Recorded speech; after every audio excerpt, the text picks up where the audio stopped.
gosto muito de estar aqui. Vocês gostam de estar aqui? Eu não sei o que Deus está fazendo no nosso meio, mas Ele está enchendo o nosso meio de Miriams e Felipes.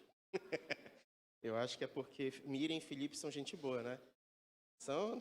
Tem 3 Miriams aqui. E tem 3 Felipes também. É isso. Vocês estão bem? Que bom, gente. A gente está na nossa série falando a respeito do ser cristão. E eu sei que nesse momento que você saiu do seu lugar, que você falou com seus irmãos, com as pessoas, você também deve ter cumprimentado os visitantes, as pessoas que estão vindo pela primeira vez, você já deve ter se apresentado também, ter deixado todo mundo à vontade. Então, queria registrar isso aqui, você também da internet. E hoje a gente vai continuar a nossa série de Mateus capítulo 6. Eu já queria te convidar para abrir a sua Bíblia em Mateus capítulo 6. A gente está falando sobre ser cristão e a nossa ministração de hoje, a ministração número 3, a gente tem por título A Serviço de Quem? Em Mateus capítulo 6, verso 24, a gente vai ler um trecho da fala de Jesus que a gente já vem lendo desde o início do mês. Mas, se você parar para pensar e prestar um pouquinho de atenção, você vai perceber que esse versículo, a gente já conversou sobre ele este ano aqui. Nós fizemos uma série no início do ano, em janeiro, nós falamos sobre finanças e nós lemos esse texto. E hoje, para que a gente não tivesse que reministrar o que já foi ministrado, eu quero trazer um exercício para você nessa manhã, porque a gente vai falar desse mesmo versículo, mas a gente vai trazer ênfase para um outro aspecto desse texto, para que a gente medite na manhã de hoje. Então, lê comigo Mateus, capítulo 6, verso 24, diz assim: Ninguém pode servir a 2 senhores, pois odiará um e amará o outro, ou será leal a um e desprezará o outro. Não podeis servir a Deus e a Mamon. Então, a gente tem aqui esse texto de Mateus, capítulo 6, verso 24. E no início do ano, em janeiro, quando nós falamos de finanças, a ênfase que eu dei nesse texto foi falar a respeito dos 2 senhores. Então, eu falei a respeito de quem era Mamon, falei de quem era Deus e como a gente seria, como seria o entendimento de estar a serviço desses 2 deuses e como isso se colocaria na prática em relação às nossas vidas. Então, se você perdeu essa ministração ou se você ainda perdeu ou não lembra, eu convido você a ir lá no nosso canal do YouTube, você tem condições de assistir, ou você pode baixar o nosso aplicativo e clicar lá dentro, a ministração está lá dentro. Mas como foi que nós chegamos até aqui? Bem, nós chegamos até aqui porque na semana passada, quando nós falamos a respeito dos versículos anteriores, da lamparina que precisa ser colocada no lugar alto, nós entendemos que a lamparina representa a palavra de Deus, que é lâmpada para os nossos pés e luz para o nosso caminho. A gente entendeu que o nosso coração, como sendo um ambiente, um lugar que tem valor e que procede fontes de vida, que o nosso coração não pode estar cheio de escuridão. E que se a palavra de Deus é luz, então nós precisamos que a palavra de Deus traga iluminação para a nossa vida e para o nosso coração. Nós aprendemos na semana passada que quando o nosso coração não é iluminado pela palavra, o nosso coração pode estar guardando grãos mofados. E que esses grãos mofados, apesar de serem alimento, são alimentos que fazem mal. O grão mofado, ele não faz bem. Ele é um alimento, mas ele não faz bem, está estragado. E que nós precisamos, então, ter a luz da palavra iluminando a nossa vida, para que a gente identifique se o que tem dentro da nossa vida é a semente da palavra de Deus realmente, frutificando e gerando vida, ou se o que tem guardado dentro do nosso coração são grãos mofados. E o que seriam esses grãos mofados? A gente falou que pode ser ressentimento, pode ser interpretação equivocada da palavra de Deus, pode ser situações, experiências vividas, pode ser a maneira como nós enxergamos as coisas que não estão à luz da palavra. E tudo isso vai sendo guardado como experiência dentro do nosso coração, distorções de vida ou simplesmente negar Deus sobre aspectos da nossa vida. E isso está guardado como um motor, algo que nos impulsiona a viver. E se de repente você estiver sendo movido por esse tipo de alimento, o resultado na sua vida vai ser resultados ruins, porque o grão mofado vai fazer mal, ele vai causar mal para a tua vida. Foi isso que nós falamos. E Jesus vem construindo então essa ideia a respeito da palavra, a respeito de um ambiente que muitos de nós recusamos a percorrer. Existe um ambiente da vida do homem e da mulher, do ser humano, que nós pouco percorremos, que é o nosso lado interior, o lado interno. A gente consegue saber muito sobre muitas coisas, ainda mais agora com a internet. A gente consegue absorver muitas coisas por conta dos meios de comunicação e a acessibilidade à informação. Mas tem uma área da vida humana que poucos percorrem, que é a área do interior. A área de dentro. Onde estão as tuas motivações e quais são as tuas motivações?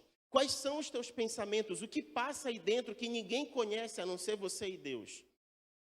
As palavras de Jesus estão levando luz para um aspecto da vida que poucos percorrem.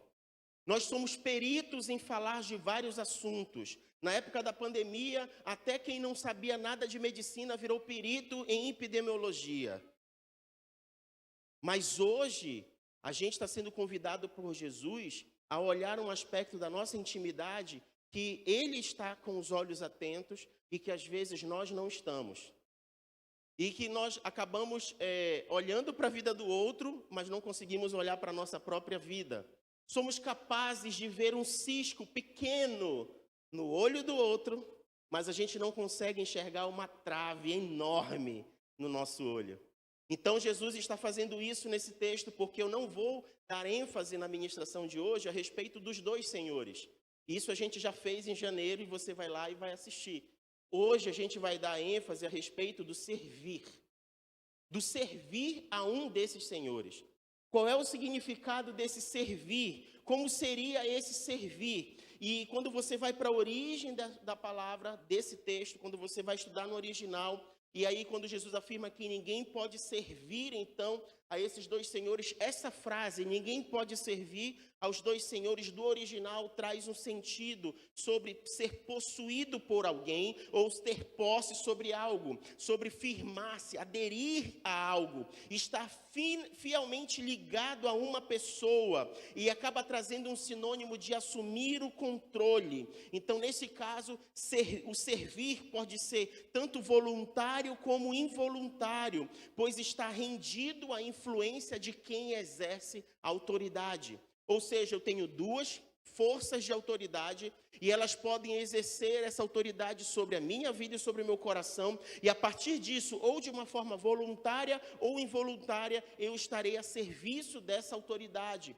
E ao estar a serviço dessa autoridade, eu sou possuído por ela, ou seja, eu sou dela, propriedade dela, eu estou ligado, aderido a ela, e eu estou ligado como algo íntimo de controle que ela exerce sobre a minha vida.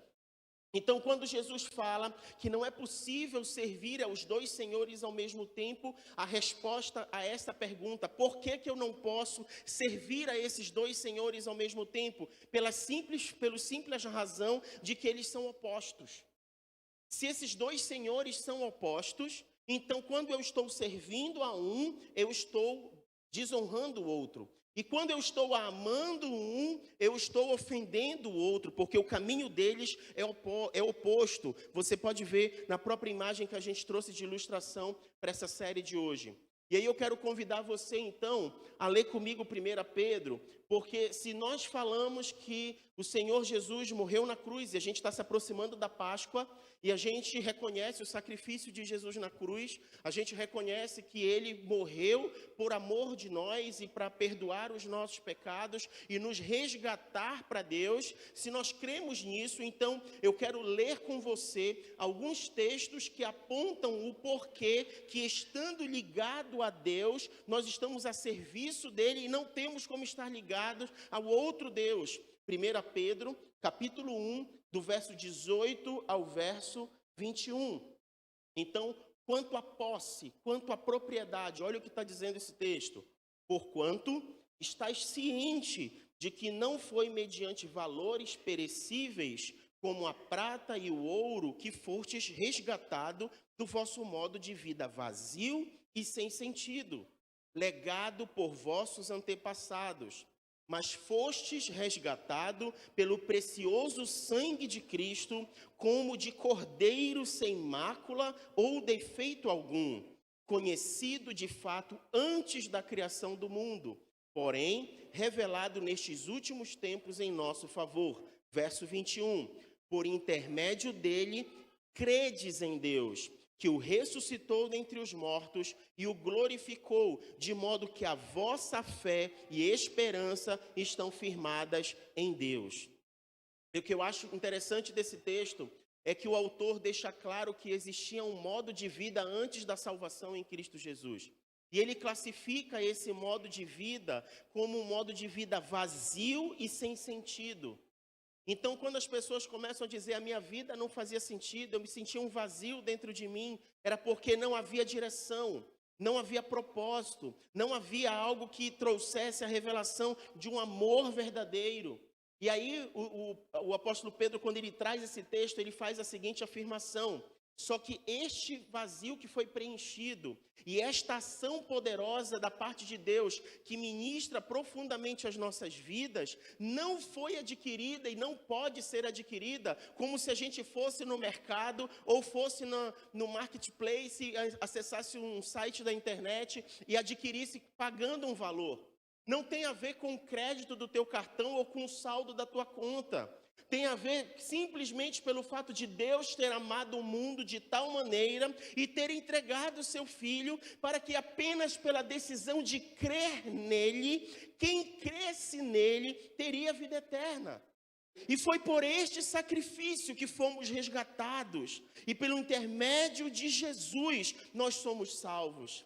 E o mesmo Deus que entregou Jesus, pelo seu poder, o ressuscitou dos mortos. E se nós estamos hoje aqui, é porque nós carregamos essa esperança. E é por isso, então, que enquanto a posse, Deus tem a propriedade da nossa vida. Ele é o nosso Senhor, mas também é o nosso Salvador. E sobre assumir o controle, e sobre ter o controle, ele tem a posse, mas e o controle? Abre comigo em 1 Coríntios, capítulo 6. 1 Coríntios, capítulo 6, verso 19. 1 Coríntios 6, 19, diz assim: ou ainda não entendeis que o vosso corpo é santuário do Espírito Santo, que habita em vós, o qual tendes da parte de Deus, e que não pertenceis a vós mesmos, pois fostes comprado por alto preço. Portanto, glorificai a Deus no vosso próprio corpo. E aí você já percebe o apóstolo Paulo fazendo uma sacudida na gente. Como se ele estivesse dizendo: presta atenção, servo, presta atenção, menino, menina, presta atenção, homem, presta atenção. Tu ainda não entendeu, ainda não caiu a ficha. O teu corpo é santuário de Deus. Ainda não caiu a ficha que o que habita em ti é o Espírito Santo de Deus. Não caiu a ficha que o próprio Deus escolheu habitar em alguém que ele fez com as suas próprias mãos, e não em templos, e não em construções e edificações, e não em arranha-céus. Ele escolheu viver dentro da tua vida. Ainda não entendeu isso? Ora, começa a glorificar a Deus no teu corpo. Começa a ser essa oferta de sacrifício vivo a Ele. Começa a ser essa expressão de culto racional a Ele. Começa a perceber que do deitar ao levantar, você tem a oportunidade de expressar algo de adoração a Ele e de culto a Ele. Você tem muitos motivos para agradecer, porque até as ações involuntárias da tua vida que te permitem regular a existência são resultados da bondade e da fidelidade dele. É por isso que você respira sem perceber, e esse ar que você respira, que eu respiro, é resultado da bondade de Deus, da graça de Deus, do favor de Deus. A gente não faz esforço nenhum para experimentar isso, é bondade de Deus. E o que é tremendo de quem Deus é que isso ele faz repousar e evidenciar tanto sobre justos como injustos. E nesse sentido, Deus não faz acepção de pessoas em relação à sua bondade. Mas existe uma coisa que Deus faz acepção, é sobre o comportamento do homem. Tudo aquilo que ele plantar, ele vai colher. E não tem a ver com acepção de pessoas, mas com a justiça de Deus sobre a atitude do ser humano, sobre a expressão do seu coração. Enquanto a estar fielmente ligado ao Senhor, eu quero que você abra comigo Lucas 22, 19. Lucas 22:19, porque enquanto a estar ligados ao Senhor, a gente está falando de aliança. E nesse texto a gente vai mergulhar um pouquinho mais, porque a gente vai introduzir essa parte inicial que fala da ceia, mas nós vamos percorrer os outros versículos relatados por Lucas, para perceber então Jesus trazendo luz à parte das motivações e o interior de cada um, e você vai ver um comportamento aqui dos discípulos que talvez em algum momento eu e você nos identificamos da mesma forma, agindo como meninos, agindo como imaturos ou até mesmo egoístas diante de situações. E quando a gente fala sobre servir a dois senhores, a gente está falando sobre a nossa atitude enquanto a servir. E às vezes nós estamos servindo aos nossos próprios propósitos e não estamos entendendo o propósito de Deus na qual nós fomos comissionados a servir. Então, enquanto a pertencimento, enquanto a aliança, enquanto a estar ligado, Lucas 22:19, Jesus, tendo tomado um pão e havendo dado graças, partiu e o serviu aos seus discípulos, recomendando: isto é o meu corpo, oferecido em favor de vocês. Fazei isto em memória de mim. Da mesma maneira, depois de cear, pegou o cálice, explicando: este cálice significa a nova aliança no meu sangue, derramado em vosso benefício. Percebam que, dependendo da maneira como nós podemos inclinar o nosso coração, a gente pode ter uma postura diferente em relação a esses dois caminhos, porque eles são opostos. E aí eu trago a luz a respeito dessa atitude. Jesus, próximo de ser crucificado, reúne com os seus discípulos para comemorar pela última vez a Páscoa. Nesse momento, antes da crucificação, ele reúne os seus discípulos e fala algo importante para eles. Está dizendo para eles o seguinte: vocês, enquanto povo, receberam uma aliança lá dos antepassados de vocês que Deus, Yahvé, fez com o seu povo. Mas agora eu estou mostrando um testamento novo, de uma nova aliança para vocês. E eu estou apresentando para vocês, então, que o meu corpo vai ser partido por vós. Eu estou mostrando para vocês que o meu sangue vai ser derramado por vocês. E tudo isso é o cumprimento da promessa que havia sido dito pelos profetas que vieram antes de mim. E olha só o que acontece nesse processo todo, que Jesus fala algo tão importante para eles. Vai comigo para o verso 21 desse mesmo capítulo. Depois de ter feito todos esses relatos, e olha, dizer para vocês uma coisa: os discípulos entendiam exatamente o que Jesus estava dizendo. Fazia parte da cultura judaica você crescer sendo instruído pela lei. Então, eles sabiam exatamente do que Jesus estava falando. Os discípulos, eles eram novos, eles não eram adultos a partir de 30, 40 anos, eles eram jovens adultos, eles estavam ali variando entre os 17, 18, 20 anos, tá? Haviam os mais experientes, mas eles eram todos jovens. Mas quando Jesus falava essas coisas, eles sabiam exatamente o que Jesus estava querendo dizer. E no verso 21, olha o que Jesus vai dizer: eis, contudo, que a mão daquele que vai me trair está com a minha sobre a mesa. Ele começa a dizer então que no meio deles havia um traidor. Jesus fala da aliança, ele se apresenta como Messias, ele fala sobre o cumprimento da promessa, e ele diz: olha, um traidor está no nosso meio. E apesar de dizer isso, vai comigo para o verso 23. Olha então a postura que os discípulos tiveram. Se você for no verso 22, você vai perceber que eles começaram a perguntar entre si: quem seria? Quem seria? Quem seria? Mas imediatamente depois, verso 23, olha o que acontece. A partir de então, começaram a questionar entre si quem seria dentre eles o que estava para fazer isto. E verso 24, e surgiu também uma discussão entre eles acerca de qual deles deveria ser considerado o mais importante. Eu não sei você, eu não sei o que você entende, mas me parece muito estranho você estar conversando com alguém e dizendo assim: olha, eu vou precisar fazer uma coisa que é muito sério, muito grave, e a pessoa está te ouvindo e diz assim: eu conto muito com o apoio da tua família, dos teus amigos, e aí a pessoa está te ouvindo, e aí ela responde para ti assim: pode contar comigo, mas me diz uma coisa, o que tu vai fazer com todas as tuas coisas? Tu pode deixar que eu tomo de conta? E tu olhar para ela e dizer assim: tá doido? Não, só pode estar doido. Estou falando uma coisa importante para ti e tu está pensando em outra, está preocupado com outra. Foi basicamente isso que aconteceu com os discípulos aqui. Jesus está falando sobre o cumprimento de promessa. Jesus está falando sobre o sacrifício. Está falando que ele é o Messias. E ele está dizendo, olha, assim como foi dito, vai acontecer tudinho, mas no nosso meio tem um traidor. Ah, tem um traidor, tem um traidor. Mas quem é o melhor de nós aqui? Quem é o mais importante de nós? Quem vai sentar do lado direito dele quando ele estiver lá sentado no trono? Quem vai ter privilégios? E eles começam a discutir a respeito disso. É incrível que mesmo depois de Jesus ter anunciado uma nova aliança, o coração e a intenção dos discípulos parecia ser totalmente outra.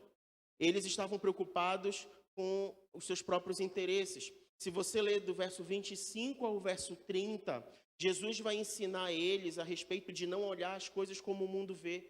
Se você ler do 25 a 30, Jesus vai dizer assim mesmo, o que foi que eu ensinei para vocês? Eu não ensinei que o maior é aquele que serve? Eu mesmo não estou servindo a vocês? Então, como vocês estão preocupados em procurar saber quem é o mais importante? No reino dos céus não será desse jeito. E Jesus começa a tentar colocar em ordem os pensamentos dos discípulos. E perceba que isso aqui tem a ver com as intenções deles. Essa experiência aqui começou a revelar o que estava dentro do coração dos discípulos. Eu sei que a gente é levado a pensar em Judas. A gente é levado a pensar em Judas que traiu, em Judas que vendeu por moedas. Mas aqui a gente está percebendo o coração egoísta dos próprios discípulos. O coração vaidoso dos próprios discípulos, que mesmo diante do Messias, estavam preocupados com o seu próprio umbigo, com o seu destaque, com aquilo que eles poderiam fazer. E aí Jesus faz mais uma tentativa. Se você ler do 35 ao 38, Jesus faz mais uma tentativa. Ele fala sobre o cumprimento da profecia na sua vida, ele sendo o Messias, tentando trazer a atenção dos discípulos, mas mesmo assim eles parecem distraídos, mesmo assim eles parecem pensando em outra coisa. Vai comigo para o verso 39. Me perdoe, eu não estou lendo os textos para a gente não se alongar, mas eu estou fazendo a citação deles, você pode continuar a leitura aí na sua Bíblia. Mas olha só, do verso 35, do verso 39 ao verso 40. E retirando-se, depois de ver todo esse cenário, de ver todo esse circo armado pelos discípulos, de estarem discutindo sobre coisas fúteis, Jesus então se retira daquele ambiente e seguiu, como era de costume, para o Monte das Oliveiras. E aqui a gente aprende um outro aspecto do comportamento e da vida de Jesus. Ele gostava de orar. Como era de costume, ele se retirou para orar. Como era de costume, diante daquele ambiente tóxico, em que os discípulos não estavam com o coração deles inclinados às palavras de Jesus, Jesus sai daquele ambiente tóxico, ele dispersa a multidão, vamos dizer assim, mas na verdade era ele e os discípulos, ele dispersa aquele ambiente e diz assim, vamos fazer uma coisa? Vamos orar? E aí ele sai daquele ambiente e vai para o Monte das Oliveiras orar. Ele não foi sozinho, os discípulos foram juntos. Quando verso 40... Chegando ao lugar, Jesus lhe instruiu, orai para que não venhais cair em tentação. Jesus simplesmente diz para os discípulos orarem, e ele deixa eles num ponto e se afasta para mais um ponto para orar sozinho. Algumas traduções vão dizer que ele se afastou ao tiro de uma pedra. Era mais ou menos uma forma de dizer a distância que ele tirou para orar. Então, tiro de uma pedra, você pega, lança, como se fosse uma distância de afastamento. Então, ele deixou os discípulos num lugar e ele foi para o lugar secreto. Lembra que Jesus já tinha ensinado a respeito do lugar secreto? Que existem ambientes que a gente precisa estar de oração, que é o lugar secreto? Pois é, foi nesse lugar secreto que Jesus experimentou um dos momentos mais tensos dessa experiência antes da crucificação. Foi nesse lugar que ele orou ao Pai. E a angústia tomou conta do seu coração ao ponto de ele suar sangue. Foi nessa hora, foi nesse momento, foi nesse ambiente. Então você percebe como estava o coração de Jesus diante da missão de obedecer à vontade de Deus. E como os seus olhos estavam olhando o comportamento daqueles que tinham andado com ele por 3 anos. E que pareciam estar mais preocupados com o que ia acontecer com eles do que o que estava acontecendo com Jesus. E aí, a gente chega então no verso 45. E eu quero ler com você então o que Jesus expressa no verso 45 ao verso 49. Assim, ele se levantou da oração e voltou à presença dos discípulos, os encontrou adormecidos, exaustos de tristeza. Entenda, algumas traduções acabaram dando a ideia de que os discípulos estavam literalmente dormindo, mas não era isso que o texto está dizendo. Na verdade, Jesus se afastou para orar, e é como se os discípulos tivessem caído a ficha de que Jesus tinha falado sério com eles, que a coisa estava séria, e que algo já estava para se cumprir, todas as promessas. E aí, eles então deixaram que o coração deles fosse abatido por tristeza. Então, essa palavra, essa expressão, adormecidos e exaustos, quer dizer que eles estavam abatidos de tristeza por conta daquilo que eles estavam experimentando naquele momento com Jesus. E aí, quando Jesus encontra eles cabisbaixos, encontra eles com o coração pesado, encontra eles com tristeza profunda, Jesus exortou-lhes, verso 46. Por que estás dormindo? Ou seja, por que estás assim? Por que vocês deixaram que o coração de vocês ficasse assim? Por que vocês estão com o coração abatido dessa forma? Levantai-vos e orai, para que não venhais cair em tentação. Jesus dá um sacode neles e diz, eu já não disse que vocês precisam orar? Eu já não disse que vocês precisam estar atentos e vigilantes? Protejam o coração de vocês contra esse tipo de sentimento. Vigiem e orem para que vocês não sejam tentados por esse tipo de sentimento.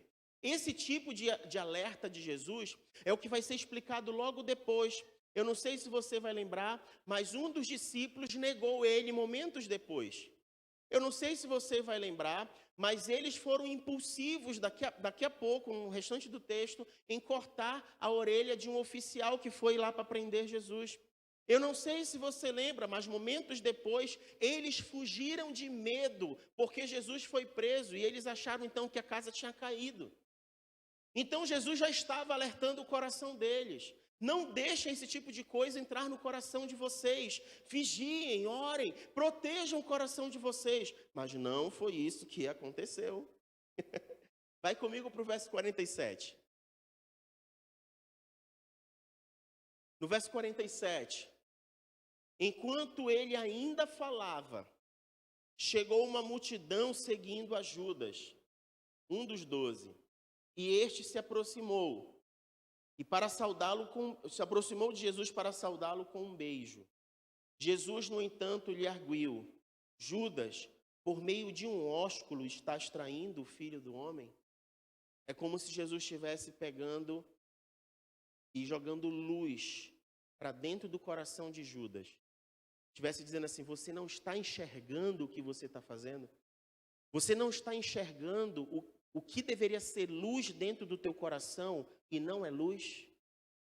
É como se Jesus estivesse dizendo assim, o beijo ele é dado para quê? O beijo é dado para expressar carinho. O beijo é dado para expressar intimidade. O beijo é dado porque você tem liberdade.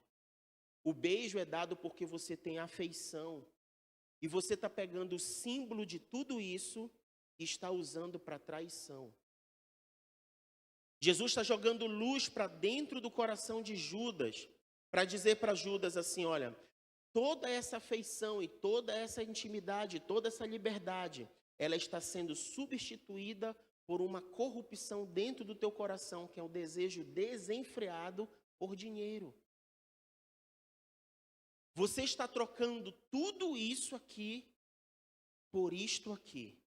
30 moedas. Jesus está trazendo luz para dentro do coração de Judas. E quantas vezes nós estamos nessa mesma posição de oportunidade? Jesus trazendo luz para dentro do nosso coração. Jesus trazendo luz para dentro da nossa vida e mostrando assim, será que dá para você perceber que este comportamento não condiz com aquilo que você está vivendo? Com aquilo que você diz acreditar? Com aquilo que você diz defender? Será que você não está percebendo que isso aqui não condiz com isso aqui? Você não está percebendo que são caminhos opostos? Qual é a motivação? Qual é a maneira? O que está aí dentro do teu coração de verdade? Traga luz para as tuas intenções e para as tuas motivações. Deixa eu dizer uma coisa para vocês. Teve uma época em que bastava você nascer numa nação que você era considerado de Deus. Foi a época em que todos que eram judeus faziam parte da aliança antiga e estavam então debaixo daquela questão da aliança de Deus com o seu povo. Mas depois que veio o tempo da graça, toda a aliança do tempo da graça se estabelece através do sacrifício de Jesus. Então, não basta nascer judeu, você precisa aceitar Jesus. Quem não aceitar Jesus não herdará o reino de Deus. Simples assim, a gente já leu isso aqui. Mas não só isso.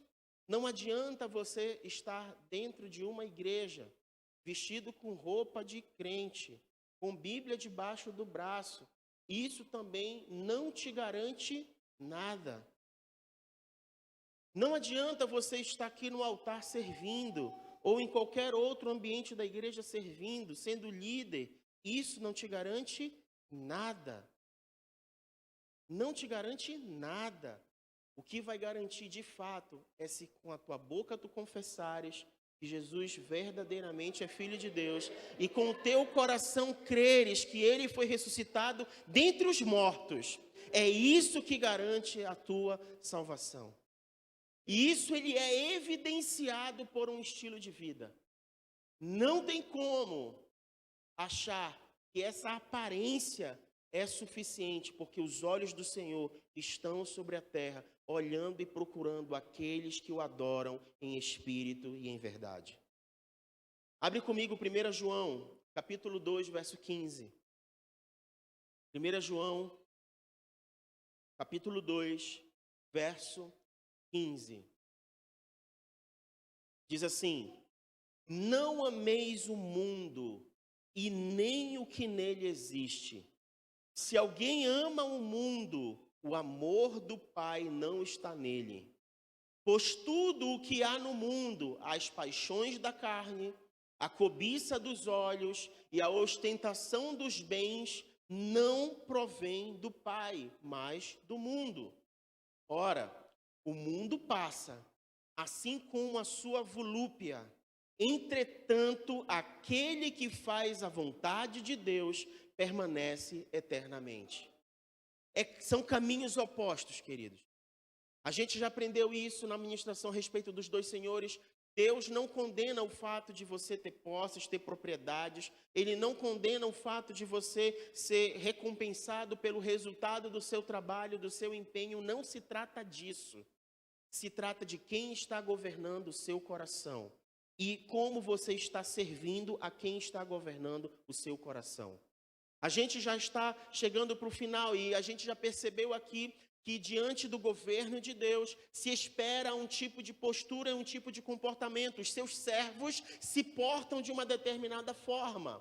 Mas se a forma, a maneira, o estilo sendo vivido é diferente do que a palavra de Deus diz, a gente pode estar caindo simplesmente do cavalo e reconhecendo nesta manhã que apesar de querermos servir a Deus, podemos estar servindo a nós mesmos. Por conta da energia gasta para conquistar aquilo que apenas nos satisfaz para este mundo, para esta vida. Agora, eu quero fazer um exercício com você. Você que está com a sua Bíblia aberta, você vai voltar para o versículo 19 do capítulo 6 de Mateus. E eu quero te convidar a fazer uma coisa agora. Eu quero te convidar a ler de novo do versículo 19 até o versículo 24. E veja se você vai enxergar esse texto da mesma forma que você enxergou antes de nós fazermos isso. Antes do que a gente ministrou até aqui, veja como você entendia esse texto e dá uma olhada à luz do que a gente foi ministrado até aqui. Como isso chega no teu coração agora? Eu vou te dar um tempinho para você fazer isso enquanto eu bebo um gole de água. E depois a gente vai ler junto, para a gente fazer essa experiência. Mas faz a leitura do verso 19 até o verso 24.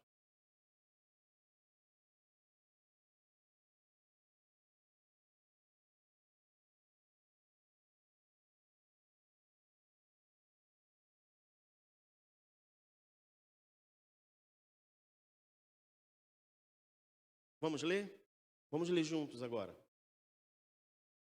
Os discípulos fizeram com Jesus como Jesus lhe havia instruído e prepararam a Páscoa. Não, Mateus 6. Mateus 6, 19. Isso. Não acumuleis para vós outros tesouros na terra, onde a traça e a ferrugem destroem, e onde os ladrões arrombam para roubar. Mas ajuntai para vós outros tesouros no céu, onde a traça nem a ferrugem podem destruir, e onde os ladrões não arrombam e nem roubam. Porque onde estiver o teu tesouro, aí também estará o teu coração. Os olhos são lâmpada do corpo, portanto, se os teus olhos forem bons, teu corpo será pleno de luz. Porém, se os teus olhos forem maus, todo o teu corpo estará em absoluta escuridão. Por isso, se a luz que está em ti são trevas, quão tremendas são essas trevas. Ninguém pode servir a dois senhores, pois odiará um e amará o outro, ou será leal a um e desprezará o outro. Não podeis servir a Deus e a Mamon. Será que a gente consegue ler esse texto e entendê-lo de uma outra forma a partir do que a gente viu hoje? Muitas pessoas estão focando nesse texto que Jesus está falando literalmente de dinheiro. O dinheiro faz parte do que ele está falando. Muitas pessoas acham que Jesus está criticando aqui a questão de ter posses. Não, Jesus também cita isso aqui. Mas Jesus está levando as pessoas a olharem as suas motivações. Jesus está levando as pessoas a olharem o que está te impulsionando aí dentro. É cobiça? O que está te impulsionando aí dentro? O que é? É isso que Jesus está trazendo à luz. Eu e você precisamos fazer perguntas a nós mesmos. O que esse texto está revelando a mim? Onde estão os meus olhos? Como são os meus olhos? Onde está o meu coração? Onde está a palavra de Deus na minha vida? De que lado eu realmente estou? A serviço de quem eu estou servir? A serviço de quem eu estou servindo? Eu quero terminar lendo com você um último texto e já convidando você a se colocar de pé para ler esse texto comigo. A gente vai ler Gálatas, capítulo 5, verso 13. Gálatas 5, 13. Caros irmãos, fostes chamados para a liberdade. Todavia, não useis da liberdade como desculpa para vos franquear a carne. Antes, sede servos uns dos outros mediante o amor. Pois toda lei se resume num só mandamento, a saber, amarás o teu próximo como a ti mesmo. Porém, se mordeis e devorais uns aos outros, cuidado para vos não destruirdes mutuamente. Portanto, vos afirmo, vivei pelo Espírito, e de forma alguma satisfareis a vontade da carne. Gente, o apóstolo Paulo, ele é tão certeiro nessa declaração, ao ponto de resumir o mandamento, não trazendo só a expressão do amar a Deus sobre todas as coisas e ao próximo como a ti mesmo. Ou em João, quando vai dizer, amais ao próximo como ele te amou. Mas aqui ele está dizendo que todo o mandamento está resumido num só. E ele diz que este um só é amar o teu próximo como a ti mesmo. Expressando que não tem como nós olharmos para os rostos uns dos outros e não entender que nós somos imagem e semelhança de Deus. De toda a criação, a expressão de quem Deus é está revelada na identidade de quem é, dos homens e mulheres que são feitos à sua imagem e à sua semelhança. E aí quando ele diz, então, ama o teu próximo como a ti mesmo, ele está dizendo, quando você faz isso, você está sendo fiel ao amar a Deus. E ele diz, não usem a liberdade de vocês como libertinagem para franquear os desejos da carne de vocês para a satisfação dos seus próprios egos, dos seus próprios desejos. Não façam isso. Se a gente vive pelo Espírito, existe uma forma de se expressar que a gente vive pelo Espírito.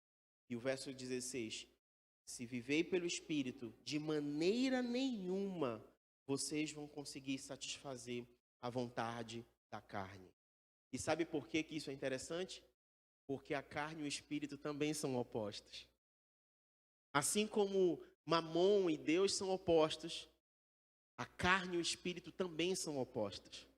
Quando a gente trilha o caminho da carne, é como se a gente estivesse virando as costas para Deus. Mas quando a gente trilha o caminho do Espírito de Deus, o caminho de Deus, os desejos da carne, a maneira como a gente lida com a carne, se dá de uma outra forma. Se dá de uma outra forma totalmente diferente. O que nós precisamos entender hoje, nesta manhã, é que o Senhor quer que as nossas vidas sejam expressão da propriedade de quem o comprou de verdade. Se você crê em Jesus de verdade, se você entende o sacrifício de Jesus na cruz de verdade, se você sabe o que significa Ele ter morrido na cruz por amor de você, se você sabe isso de verdade, que a sua vida possa ser uma expressão deste sacrifício. Que as suas escolhas honrem ao Senhor a respeito disso. E não cabe a mim, eu não tenho aqui nos meus olhos a função raio-x espiritual para olhar para a tua vida e dizer o que está acontecendo aí dentro. Eu não tenho. É por isso que o autor da vida, ele conhece e sonda os corações. Então, somente a ele você pode se reportar nesta hora para tratar do que está acontecendo aí dentro dos teus pensamentos agora. Não cabe a mim. O que cabe a mim é dizer para você, ele está aqui e ele está disposto a tratar honestamente com você a respeito disso. E ele te trouxe aqui como uma oportunidade de você ser ministrado à luz da palavra e essa luz trazer clareza e entendimento ao teu coração. Isso eu posso dizer. Eu posso dizer que nesse momento de oportunidade você pode ser sincero e tirar todas as máscaras diante do único que pode trazer luz e direção para a tua vida. E é nesse momento que você pode ter, e eu não vou interferir nisso, então fecha os teus olhos, curva a tua cabeça e começa a falar com o Senhor e começa a expressar para Ele o que está dentro do teu coração, porque à luz do que nós somos ministrados hoje, o Senhor espera de nós uma atitude coerente, sincera e verdadeira como filhos amados que honram a Ele. Faça isso, ore ao Senhor nesta hora, fale com o Senhor nesta manhã.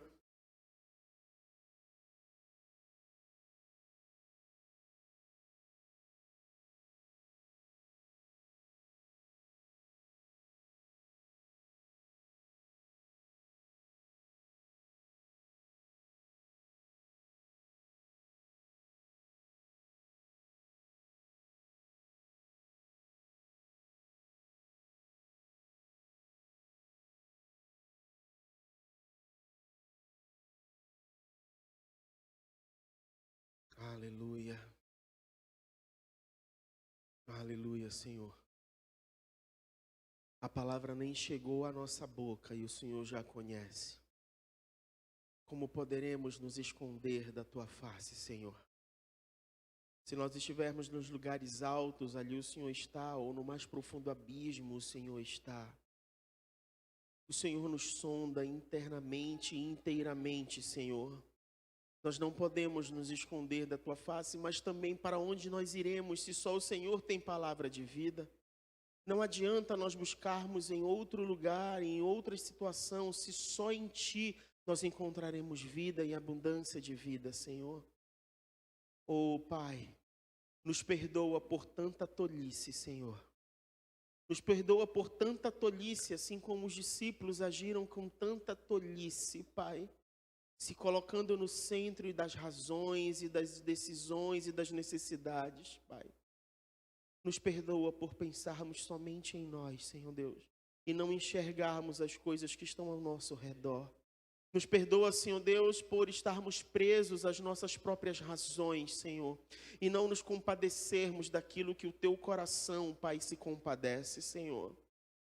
Nos perdoa, Senhor Deus, Nos perdoa por sermos egoístas, nos perdoa por sermos religiosos, nos perdoa, Senhor Deus, por nos portarmos com tanta arrogância e soberba, nos perdoa, Senhor Deus, por agir com tanta religiosidade, Senhor Deus, nos perdoa por dar mais ênfase, Senhor Deus, à aparência que nos faz portar diante dos outros, do que aquilo que realmente está diante dos teus olhos e não podem ser ocultados, Senhor Deus. Nos perdoa, Senhor Deus, nos perdoa, Senhor Deus. Os teus olhos estão sobre a terra, procurando aqueles que te adorem em espírito e em verdade, e eu oro nesse momento junto com os meus irmãos, que o Senhor possa encontrar em nós verdadeiros adoradores, que o Senhor possa encontrar em nós aqueles que te adorem em espírito e em verdade, aqueles que o Senhor verdadeiro busca, Pai, nessa terra.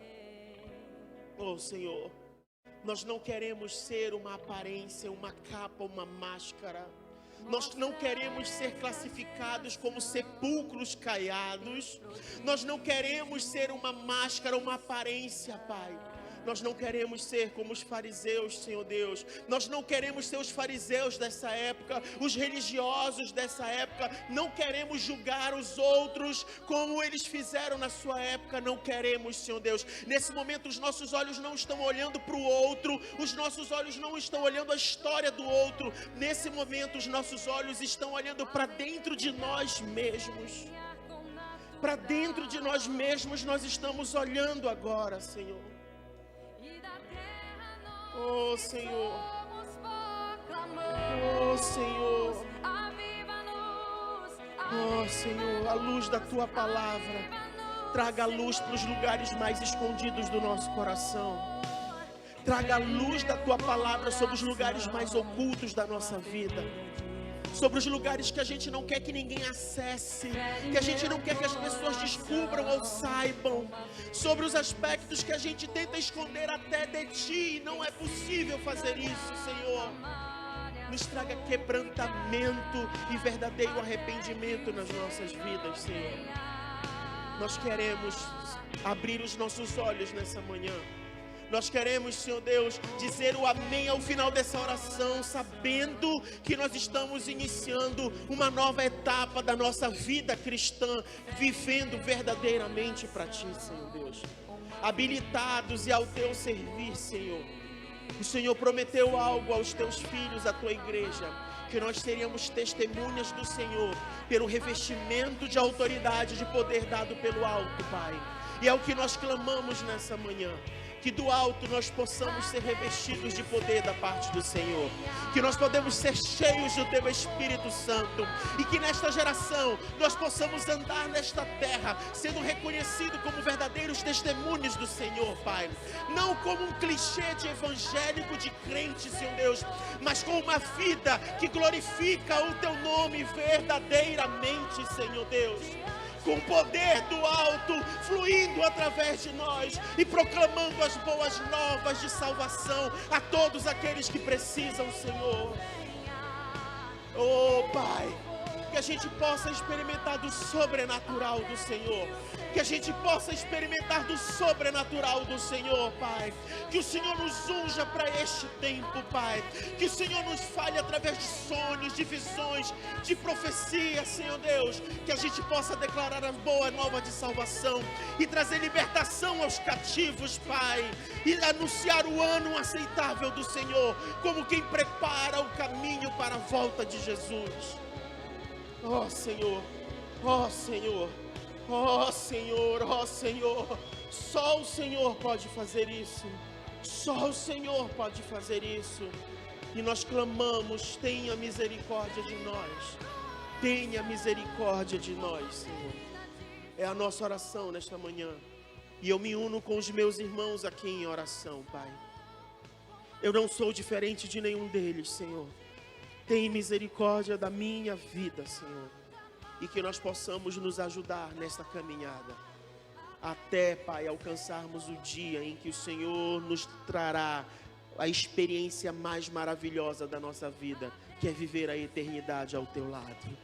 É assim que nós oramos a Ti e rendemos graças nessa manhã, em nome de Jesus. E para a glória de Jesus. Amém, amém e amém.